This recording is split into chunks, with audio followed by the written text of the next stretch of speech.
S Q L ಕಲಿಯಲು ನಮ್ಮ channel learn in ಕನ್ನಡಕ್ಕೆ ಸಬ್ಸ್ಕ್ರೈಬ್ ಆಗಿ.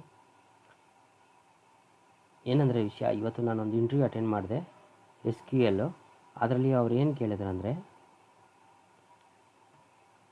Select star from A comma B ಈ ಥರ ಬರೆದ್ರೆ ಕ್ವೆರಿ ರನ್ ಆಗುತ್ತಾ, ರನ್ ಆಗಿಲ್ಲ ಅಂದರೆ ಏನು ಎರರ್ ಬರುತ್ತೆ ಅಂತ. ಸೊ ಏನು ಬರ್ಬೋದು ಫ್ರೆಂಡ್ಸ್ ಆನ್ಸರು? ರನ್ ಆಗುತ್ತಾ ರನ್ ಆಗಲ್ವಾ ಒಂದ್ಸರಿ ಯೋಚನೆ ಮಾಡಿ. First select star from A, ಅದರಲ್ಲಿ ರೆಕಾರ್ಡ್ಸ್ ಇದೆ, 5 ರೆಕಾರ್ಡ್ ಇದೆ. ಸೆಲೆಕ್ಟ್ ಸ್ಟಾರ್ ಫ್ರಮ್ ಬಿ, ಇದರಲ್ಲಿ 4 ರೆಕಾರ್ಡ್ ಇದೆ, null included. So select star from A comma B ಕೊಟ್ಟರೆ ಬರುತ್ತಾ ಬರಲ್ವಾ ಅಂತ ಏನಂದರೆ ಡೌಟು. ಈಗ ಸಾಮಾನ್ಯವಾಗಿ ಯಾರಾದರೂ ನೋಡಿದ್ರೆ select star from A comma B ಇದೆಯಲ್ಲ, ಇದರಲ್ಲಿ ಯಾವುದು ಜಾಯಿನ್ ಇಲ್ವಲ್ಲ, left join, right join, inner join ಹೆಂಗೆ ರನ್ ಆಗುತ್ತೆ ಅಂತ. ಬಟ್ ಇದು ರನ್ ಆಗುತ್ತೆ. ಇದನ್ನು ಏನಂತಾರೆ ಅಂದರೆ ಕಾರ್ಟಿಷನ್ ಪ್ರಾಡಕ್ಟ್ ಅಂತ ಕರೀತಾರೆ, select star from A comma B ಅಂತ. ಬನ್ನಿ ಇದು ರನ್ ಆಗುತ್ತೋ ಇಲ್ಲೋ ಚೆಕ್ ಮಾಡೋಣ. ಸೊ ನಾನು select star from A comma B run ಮಾಡ್ತಾಯಿದ್ದೀನಿ.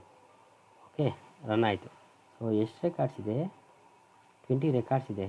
So it is a combination of both left table and right table, first table and second table. So first ಟೇಬಲಲ್ಲಿ ಎನಲ್ಲಿ ಎಷ್ಟು ರೆಕಾರ್ಡ್ಸ್ ಇತ್ತು? 5 ರೆಕಾರ್ಡ್ಸ್ ಇತ್ತು. ಬಿ ಟೇಬಲಲ್ಲಿ ಎಷ್ಟು records ಇತ್ತು? 4 records ಇತ್ತು. 5 4 20 records ಬಂದಿದೆ.